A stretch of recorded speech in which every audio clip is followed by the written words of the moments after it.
Hello, hey everyone. I am Joey Sparks. God's mercies are new again this morning. This morning with my mind set on Jesus. I woke up this morning with my mind. 1 Peter chapter 2, beginning of verse 13, all the way to chapter 3, verse 17, is a section that the theme is largely that of relationships. And when we think about persecution and suffering, we might not commonly think about relationships, and yet there's a few reasons why they are significant. Well, in a very basic way, the first relationship he addresses is that of government institutions. And so, Peter, this is kind of wild if you don't understand Christ and you don't understand the hallmark of Christ's love. He says, first, you be sure you are continually in subjection to the powers that be, whether they are causing the persecution or not, or whether they are allowing, say, the Jews to cause this persecution against you. You still have a responsibility as a Christian to be subject and respectful to them. So that's a powerful, trying thing. But then you continue, and he talks about slaves and masters, and wives to husbands, and husbands to wives. And then begin in chapter 3 and verse 8, he says, finally, all of you.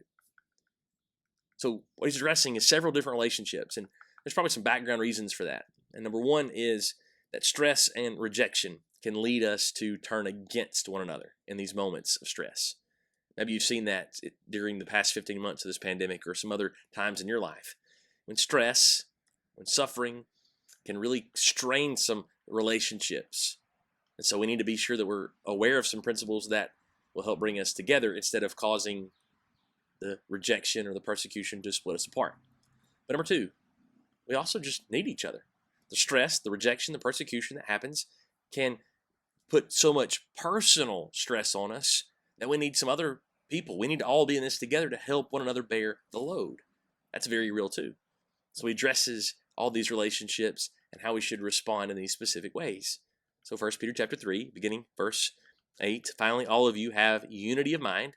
Remember we said a couple of days ago, verse 13 of chapter 1, gird up your minds for action, be sober-minded. Now he says you have unity of mind together.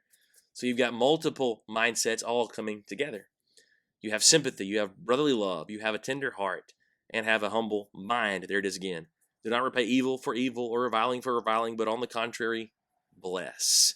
You find reasons for gratitude, and you say thanks, and you give that blessing. For to this you were called, that you may obtain a blessing.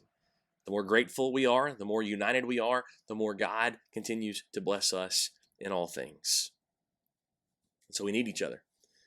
We need each other deeply, especially in moments of suffering and persecution when they arise.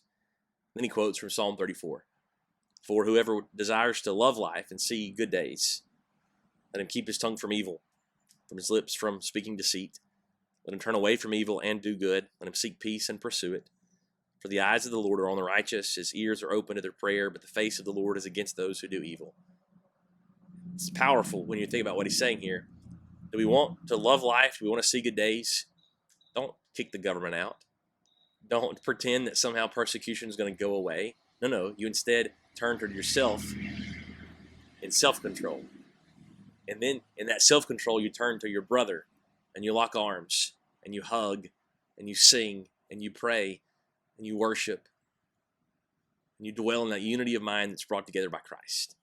We need each other, especially in these times of great challenges. That's what Peter's saying. We thank you for your time today. It's our humble prayer that God's timeless word will be your meditation all day today. I woke up this morning